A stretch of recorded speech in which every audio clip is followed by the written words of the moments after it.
Welcome to another infographic instant with Brian Michael.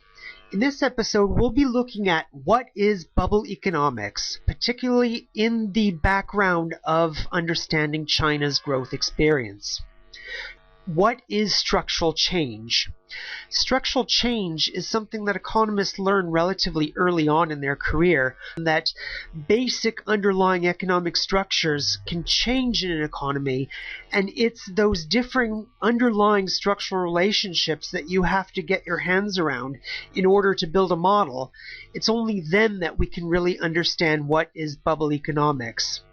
And so in this presentation, we'll be looking at three figures which help us to see that basic concept of how underlying structural change occurs when an economy moves from economics as usual to an economy that can be described by having the rules of bubble economics rather than normal economics.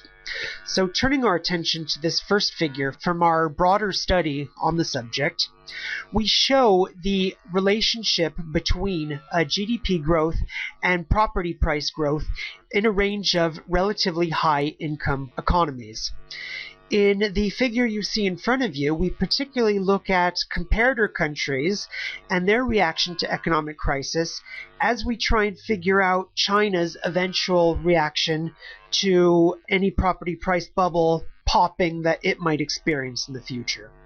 So we see that these different economies had very different reactions to the way that GDP interacted with property price change before their big economic crisis and after their economic crisis. And in particular, we see roughly two types of economies. We see one type of economy characterized by the US and to a lesser extent Germany in the opposite way. We see that whereas in before the relationship between property price change and GDP growth change had gone together, after the crisis they moved in opposite directions. And that's one signal that there's a broader change in the overall economy that has to be remodeled, if you will, in order to understand those quote-unquote new economic forces driving that economy. Turning our attention to the second figure, we show exactly how a range of different variables in these countries' financial systems change over the course of this crisis. Countries respond in different ways to these crises because of their underlying structures. That when these structures change, so does their macroeconomic response. And to illustrate these different underlying structures, we have plotted several indicators of financial market characteristics of our comparator countries we look at in our study. And we compare these financial sector indicators with China. What we would expect, of course, is that underlying structures in these economies would A, guide the way that the crisis unfolded, and B, that they would change as a result of this crisis.